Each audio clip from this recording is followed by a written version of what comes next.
Hello, welcome back to the channel.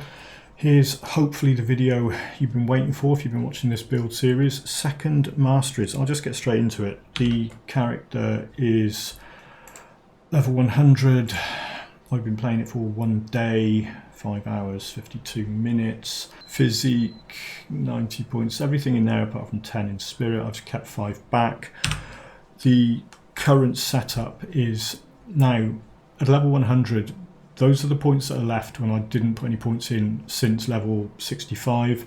I've done the hidden path quest, so I've got the skill points from that, and there's possibly 1 or 2 skill points still to get from quests.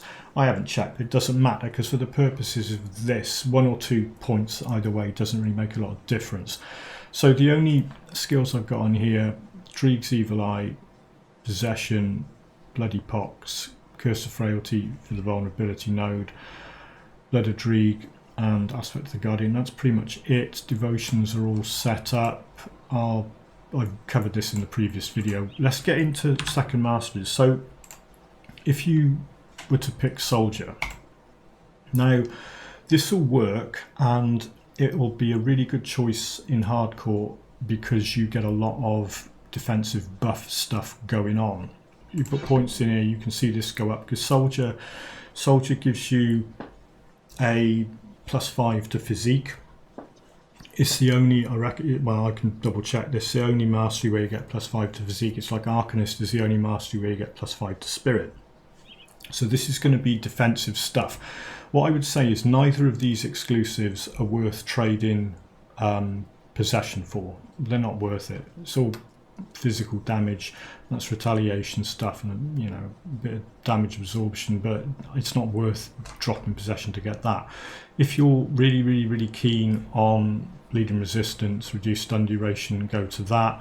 Otherwise I would say only take the mastery up to 32. Right, so you can get those 2 things. That's decent. Offensive ability, defensive ability, increased armor, which is nice for a caster. It's nice for everyone, but it's nice for a caster. Buffs your damage and your attack speed and your casting speed, so that's fair enough. Now you could use Warcry, but you don't need to.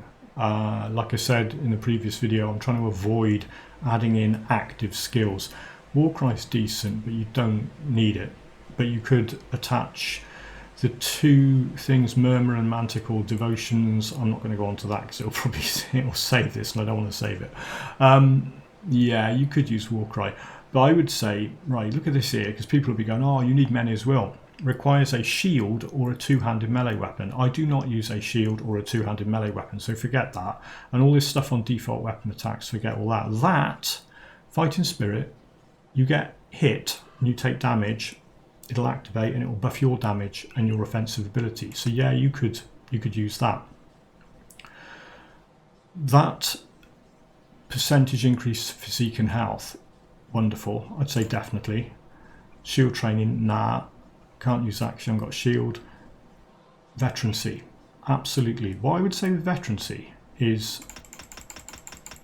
max that boy out, because your health regen is, it's good to have health regen up high, because then you'll be taking damage and your health will just be constantly going up. Look at this now, I've got almost 16k health. If I put 5 points in this, there you go, I've got almost 17,000 health just from doing that, and I've still got some points left over. So then it's up to you whether you put a few in here. Actually, you can put 6 in each, can't you? Yeah. And then you've got a couple left. But yeah, so I think what you do with Soldier is go defensive. What I'm talking about is not totally changing the Occultist build and taking the skill points out. So there you go. So that's what I'd say with Soldier. Demolitionist, forget it. There's nothing on there that will, I use a real weasel word, there's nothing on there that will synergize with the Occultist as it is. If you play a Pyromancer, which is Occultist and Demolitionist, and you go Chaos Pistols, brilliant. I'm not saying a Demolitionist is a bad mastery combo with Occultist. What I'm saying is it doesn't work with the build I'm doing. the acid bloody pox, the acid Dreeg's evil eye. There's no acid stuff on there, and you'd have to, you know, if you just wanted some cunning and physique, there's better ways of getting it. So yeah, I would say no, don't do that. While we're eliminating ones, I'd say don't. Same for Inquisitor. I mean, I've done some really good builds with an Inquisitor and Occultist. It's a deceiver, and I think like an acid pistol build, and there's all sorts of stuff you can do with damage conversion to get stuff on here. But for purely supporting the Occultist as it is, I'd say don't bother, right? So next up, Nightblade. Okay, now we're getting somewhere. What I would say with Nightblade is go to 32 again, same as with Soldier. Check it out. Poison damage, and it buffs poison damage. Max that out. So you've got that. That's dual wield melee, don't worry about it. They're not worth getting unless you know. If you're doing a bleed build, yeah, maybe, or a cold build, but not an acid poison build because they don't naturally have that on them. Phantasmal blades, no. Now this, if you want another active skill, you could pick Amarastas and then put some points into this, because that will add acid damage and buff it, okay? Let's undo that for now. Start again. And then have a look at the rest of this stuff. Right, Veil of Shadow. Now this is an interesting one because that lowers their poison and acid resistance, but you've already got resistance reduction from other sources, and this works in a small area around you. So while you might look at that and think, yeah, that's brill, if you're doing a ranged attack and then running away, the area of resistance reduction is centered on you with a small radius of effect. So it's going to not be as useful. What that's useful for is if you're doing a melee character and everyone's crowding around you, attacking you and getting their resistance reduced by that area effect that's centered on you. So while it's kind of useful, not really. Phantasmal armor, yeah, get that up, get your pierce resistance up, because you're probably going to be struggling with pierce resistance. Anatomy of Murder, there's no acid and poison stuff on that, so it's of limited use. Where's the one-shot get out of jail free card? Blade Barrier, that's the thing, isn't it? So you get 3 seconds of 100% damage absorption. Okay, it's an active skill, but if you're in hardcore, get that. It's going to save you enough times to make it worth putting a point into. Yeah, so you can max that out. You can max that out. There's also Pneumatic Burst, which you could put points into. That's a good utility thing. The trouble is it's got 3 nodes and none of them do acid stuff, but it's kind of useful, so you could use that.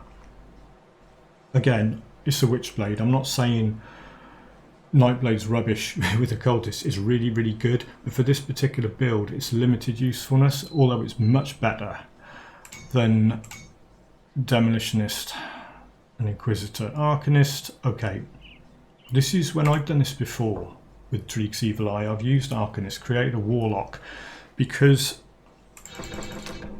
right, Maven Sphere, the damage absorption from Maven Sphere will stack with the damage absorption from Possession, so it'll add on, so you get more. This thing here buffs your spirit and offensive ability. Max that out. Now spirit, so your spirit goes up by a whole quarter of what its value is, and your OA goes up. Now spirit buffs acid and poison damage, so yay. That thing is worth at least a point, if not more. Activates when health drops below 75%, which isn't a lot to ask. You can almost deliberately get that happen to get the damage buff and the defensive ability buff. And you've got your one-shot thing. That's better, in my opinion, than the 100% damage absorption thing on the Nightblade, because the Nightblade one freezes you in place. Mirror, you can activate it and still run around and attack things. Nullification, if you want to go crazy, that's a useful utility for taking off debuffs and taking off buffs off enemy bosses. You won't need that. It's useful, but you won't need it. So that's kind of what you could do with Archinist.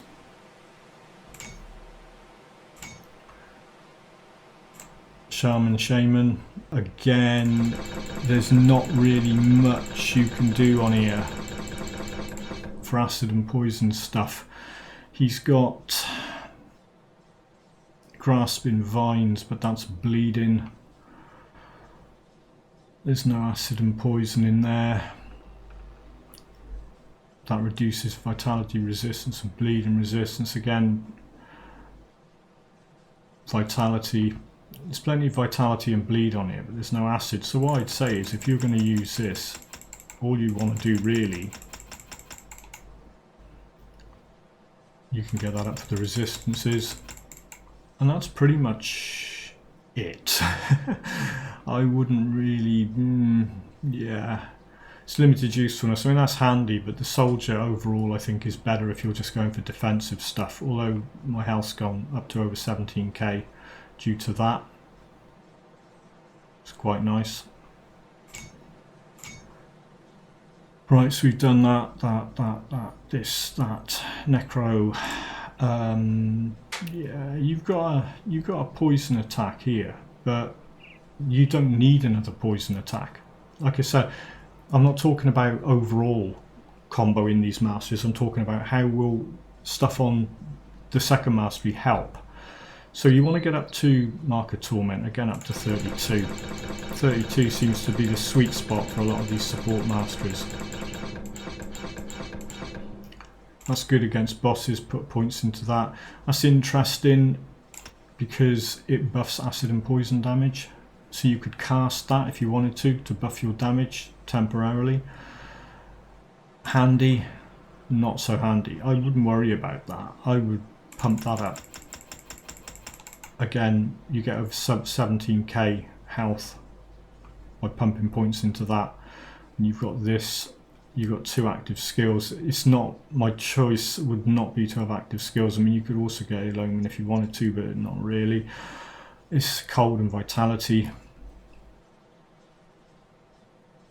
There's not really, I mean, he's poisoned, but it's a pet and it's a whole different thing. So that's kind of what I would do. I've still got 16 points left over, I don't know. Again, these things work off default weapon attacks, they're not really that helpful. It's ether or vitality, not really. And these things here, that'll buff poison damage and pets, but you know, vitality. None of those are worth getting up to try and replace possession. It's kind of where you'd want to go with that-ish, maybe. Finally, now, interestingly, Oathkeeper, you go Sentinel. There's all sorts you could do with this, because you could slightly change the Occultist skills, take a few points out, move a few things around. There's a Daega set, D-A-E-G-A, and you can make acid damage Sentinels a really strong character. Now, these are good, but their damage, you can get their damage, their elemental damage converted to acid, so the fire gets converted, but they don't have the resistance reduction on there. It's not really worth going. I'm talking about for the build I've got now. It's not really worth blowing 50 points up here to just try and get something working with them. If you want some pseudo pet running around, I mean, you could experiment with it. Ascension is a retaliation thing. It buffs all damage, but it's, yeah, I don't know. And that is kind of okay. Presence of Virtue. Now I think bleeding damage, isn't it? Bleeding, and yeah. If you want another attack skill, Ronoprax's Sting is already buffing this thing, and you can get all the fire damage converted to acid without needing to do much more than put a point in there. That'll affect a bunch of targets. I wouldn't worry too much about that skill there. Yeah, I didn't need to go to 20, did I? Yeah, so you can do that. So you could get another attack skill, but you don't need it. Resilience is good, and that's decent. What does that do? Shield block chance, yeah. It's retaliation. So yeah, so you can mess about. There's some stuff you can do. Like I said, if you look up, you can look up Sentinel builds. You can adjust what you're doing with the Occultist. Get that blue dagger set and mess about with this. So that's pretty good. There's all sorts you can do with that. Right. What would I recommend? Okay. Now I'm just talking about the build I've got. This thing. Using a second class to buff it. Soldier is probably, if you're in hardcore, a really good choice. Stick all that defensive stuff on there. Absolutely not for this acid poison build. Yes, very good. Probably if you're not in hardcore, go with that. Hardcore, go with Soldier. Not in hardcore, no, Nightblade. Either hardcore or softcore, Archinist, because the damage buff and damage absorption you get from that is really good for buffing. Like I said, I played a Warlock a couple of times doing Dreeg's Evil Eye and it worked really well. Not so much unless you're just after health, but then you probably get more out of Soldier. I mean, have a look at the two of them, see what you think. Inquisitor, same as Demolition, is for this particular build, no. Necromancer, maybe, but if you're looking for tankiness, Soldier or even Archinist are going to be better. Oathkeeper, yes, if you want to experiment with different sets and maybe change the occultist stuff around a little bit, balance it out with Oathkeeper to do a Sentinel, it's one of the meta things, isn't it? An acid retaliation Sentinel, you get some retaliation damage on the go as well.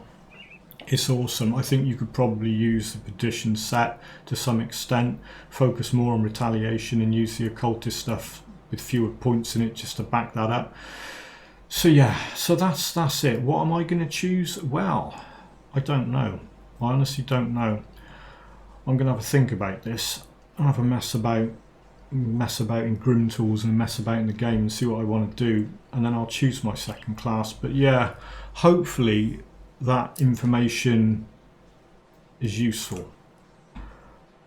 If it's not what you were expecting, if you want to see actual what does this thing look like with a second class running around, I'll do that.